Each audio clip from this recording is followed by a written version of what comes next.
Assalamualaikum dan kembali lagi kita ke podcast Sembang Puisi siri ketiga.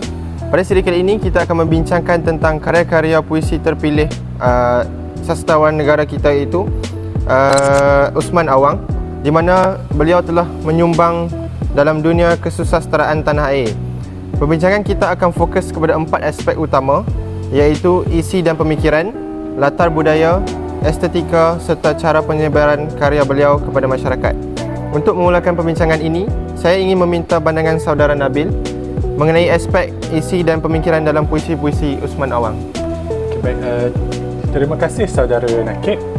Puisi Usman Awang sebenarnya boleh kita kategorikan mengikut 3 fasa utama perkembangan penulisan beliau. Dalam fasa pertama, iaitu pada era 1950, yang penuh dengan semangat protes sosial. Dalam fasa ini, kita dapat lihat bagaimana Usman Awang banyak mengetengahkan isu-isu kemiskinan dan penindasan. Salah satu puisi terbaik mewakili era 50-an ialah pada puisi Pak Utih. Dalam puisi Pak Utih, Usman Awang menulis, Pak Utih mati kelaparan, mayatnya dijual kerana hutang. Baris ini menggambarkan dengan jelas penderitaan rakyat marhain yang menjadi mangsa sistem sosial yang tidak adil. Dari segi pemikiran, kita dapat lihat bahawa solidariti Usman Awang yang mendalam terhadap nasib rakyat biasa. Okey, itu untuk fasa pertama. Fasa kedua pula adalah pada era 1970, di mana karya beliau mula beralih kepada tema humanism dan nationalism. Contohnya pada puisi Bunga Popi, contoh terbaik yang menggambarkan pemikiran anti perang beliau. Antara contoh barisnya adalah bunga popi merah di ladang Fata Morgana, tumbuh dari darah anak-anak yang tidak berdosa. Bait ini menunjukkan keprihatinan Usman Awang terhadap nilai kemanusiaan sejagat. Untuk fasa ketiga pula, iaitu pada era 1980 dan seterusnya, di mana karya beliau mula memasuki wilayah spiritual dan renungan mendalam. Contohnya pada puisi Doa Seorang Perempuan, misalnya menggabungkan unsur feminisme dengan nilai-nilai ketuhanan. Contohnya, Ya Allah, berkatilah cintaku yang tak terbeli. Bait ini menunjukkan kedalaman pemikiran beliau yang telah mencapai tahap yang sangat matang. Baiklah, terima kasih saudara Nabil untuk analisis yang mendalam itu.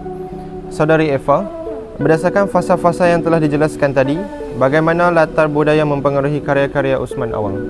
Terima kasih saudara moderator. Usman Awang sebenarnya adalah produk zamannya yang sangat unik. Pada era kolonial dan pasca merdeka, kita dapat lihat bagaimana latar budaya masyarakat ketika itu membentuk karya-karya beliau. Puisi Kekasih misalnya mencerminkan kerinduan terhadap tanah air yang sedang melalui proses dekolonisasi. Baris-baris seperti, Kekasih, jangan datang lagi, aku sudah tiada di sini. Bukan sekadar puisi cinta biasa, tetapi metafora untuk hubungan antara rakyat dengan tanah air yang sedang berubah. Ketika Malaysia mengalami proses urbanisasi, karya Usman Awang juga turut berubah. Puisi Sahabatku menggambarkan konflik masyarakat moden dengan baris-baris seperti, kota ini penuh gedung, tapi kosong rumah-rumah kita.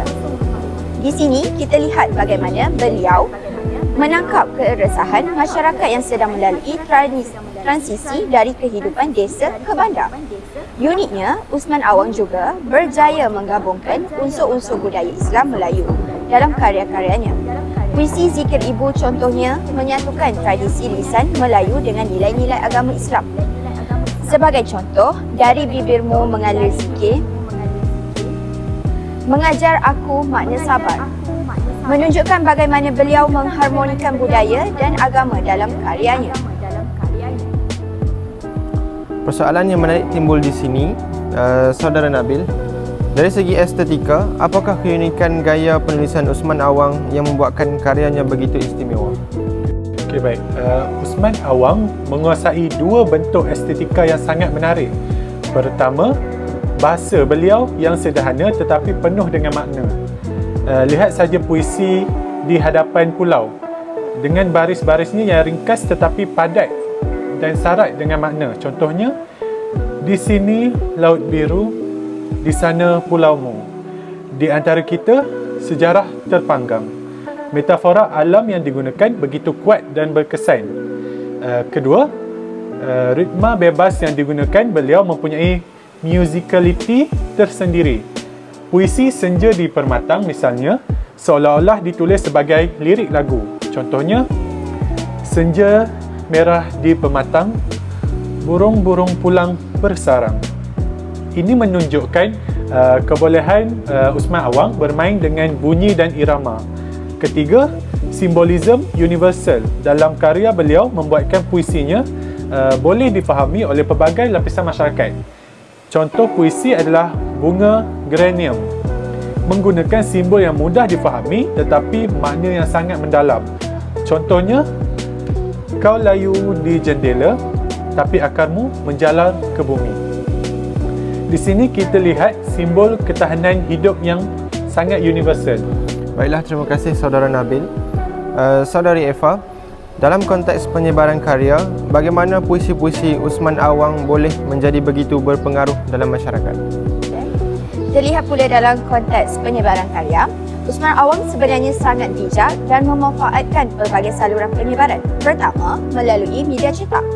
Karya-karya beliau banyak diterbitkan dalam majalah-majalah ternama seperti Dewan Sastra dan Mastika yang menjadi bacaan utama masyarakat ketika itu.